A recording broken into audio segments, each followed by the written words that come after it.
ketika kita punya orang tua yang punya hutang. Jadi yang dibahas Nabi itu hutang dulu. Itu karena hak adami. Hak adami itu tuntutan. Jadi kalau dalam kitab fikih itu ada istilah haqqu wa mabniun alal musamaha wa haqqul adami mabniun alal musyahah. Jadi kalau hak Allah itu Allah lebih rileks. Karena Allah itu tidak butuh disembah, tidak butuh dipuja-puja. Allah sudah terlalu besar. Al-Qayyum sudah besar sendiri. Sehingga Allah itu mudah, ngabaikan haknya itu mudah. Tapi kalau hak adami, bawaan manusia itu kalau hartanya dibawa orang itu ingat terus. Sehingga harus diselesaikan. Maka Nabi kalau mau mensolatkan dananya, tanya punya utang enggak. Tapi kalau orang itu misalnya enggak sholat atau apa itu Nabi masih ringan. Yang ditanyakan imannya. Bukan berarti kita nyepelekan sholat enggak, tapi memang agama ini yang diprioritaskan itu hak adami. Sholat itu super penting, bukan penting lagi super penting. Makanya pertanyaan tadi tak teruskan dulu. Anak cucunya itu prioritas itu mikir utang dulu. Karena ini yang hak adami gitu. Ya. Nah setelah utang itu selesai baru dipikirkan menurut sebagian ulama anak ini boleh mengkodoi sholat yang ditinggalkan orang tuanya atau dikafaroi, misalnya per sholat nilainya sekian terus dibayarkan ke fakir miskin. Nah tapi pertanyaan seperti ini sepertinya mengganggu itu begini, takutnya jadi masif. Jadi masif itu gini, berhubung ada solusinya. Ini yang tanya orang mana tadi itu? Solo, ini orang Solo ini harus dikasih tahu. Berhubung ada solusinya, jangan-jangan kita yang kaya. Misalnya Pak Yusuf atau Bu Sulis kaya, nak punya tabungan, nak saya tidak usah sholat ya, nanti gampang. Karena persolatan kan nilainya hanya sekian gitu. Umur saya kan paling tinggal berapa, itu cukup lah apa? Iya cukup untuk mengganti, itu kan ribet. Makanya solusi itu ya kadang tidak baik. Karena nanti dipakai saya naik dewi. Makanya dulu itu terkenal ada guyonan seorang kiai ditanya. Ini guyonan nyata. Pak Kiai, katanya Kiai itu orang suci, tapi kadang-kadang kok maksiat juga. Si Kiai ini jawabnya ngawur sekali. Justru yang boleh maksiat tuh Kiai, kamu nggak boleh. Terus kenapa Pak Kiai? Dia tahu caranya tobat, kamu nggak tahu. Kacau kan?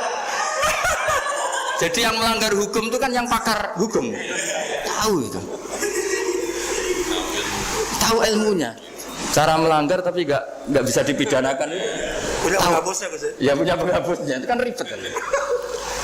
Artinya gini ya, yang orang Solo tadi, kalau kadung terjadi orang tua kita ada sholat, kalau kadung terjadi orang tua kita ada sholat atau pernah meninggalkan sholat, kita sebagai kiai itu punya cara supaya yang untung tuh fakir miskin. Misalnya kita fatwa dikasih fidyah atau fida atau apa.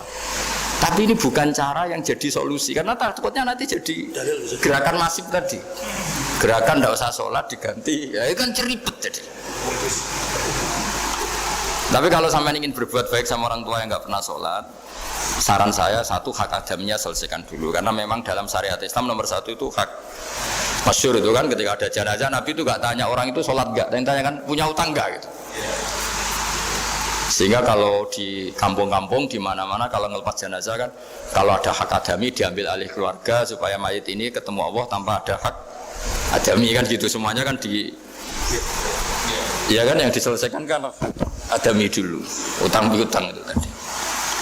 Ya gitu ya, jadi tidak semua solusi itu baik karena takutnya tadi apa?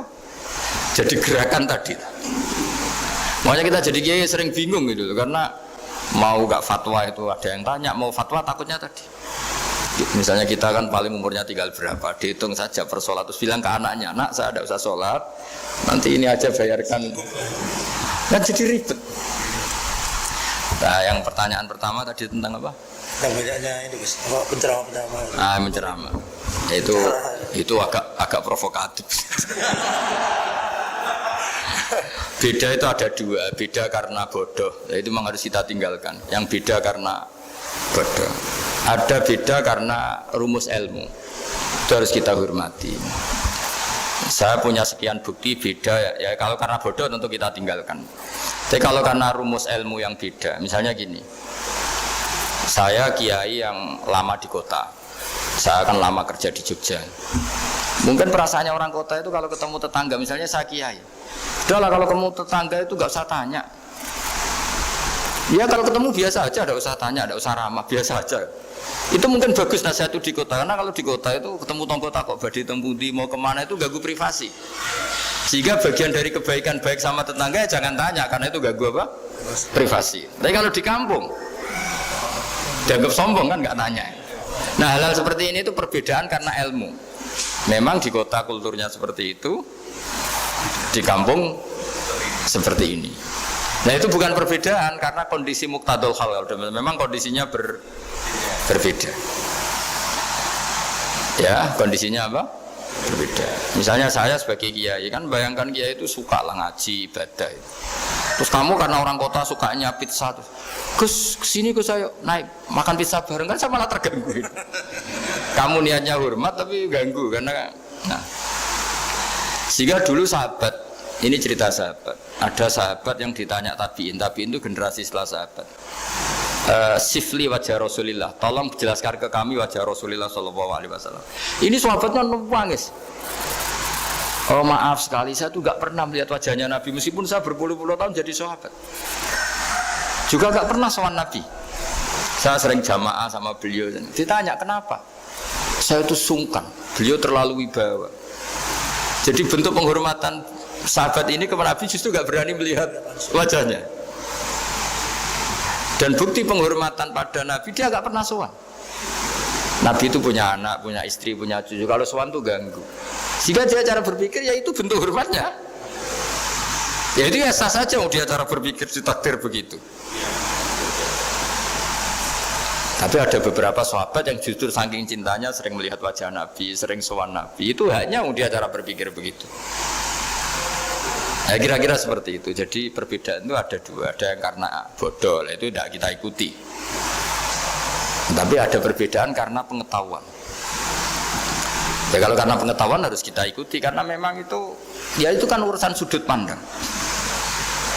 Dulu ketika Mekah dikuasai Sayyidina Umar, setelah Fathu Mekah dan Umar sudah kuat betul, itu banyak sahabat yang dulunya orang Mekah. Itu sama Umar disuratin, cobalah kembali ke Mekah. Di Mekah itu kamu sholat di Masjid Haram sebagaimana 1000 sholat. Sekarang Mekah aman milik kamu, silahkan kembali ke Mekah. Tapi jawabnya sahabat itu nggak mau. Paling di Mekah hanya dapat pahala 1000 sholat. Tapi kalau mengislamkan orang di daerah-daerah pedalaman itu dakbul anbiya. Ciri khas Nabi itu yang membenarkan orang itu, bukan di satu tempat. Terus sampai nambah surat ini, wa alam anal ardo lam tuqaddis ahad, dan bumi itu tidak bisa loh mensucikan orang. Abu Lahab itu orang Mekah, Abu Jahal orang Mekah, tapi tetap begitu. Akhirnya jenis ini berpikir, ya sudah agak di Mekah nggak apa-apa. Andai kan Mekah itu bisa mensucikan orang, nggak ada Abu Jahal, nggak ada Abu Lahab. Akhirnya para sahabat nggak kembali ke Mekah, tapi berkelana ke Syria, ke Sam. Akhirnya ada Islam di mana-mana. Tapi ada juga yang Mekah itu kota suci, harus diisi orang-orang suci supaya yang brengsek-brengsek nggak di sana. Ya sudah cara berpikir begitu. Nah ini cerita ya. Jadi sudah kalau perbedaan karena ilmu, ya sudah memang karena ilmu. Nah itu nggak apa-apa. Nah kalau sampean tanya, lalu bedanya apa Gus?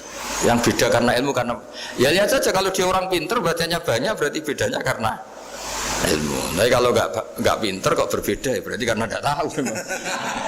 Ya kira-kira.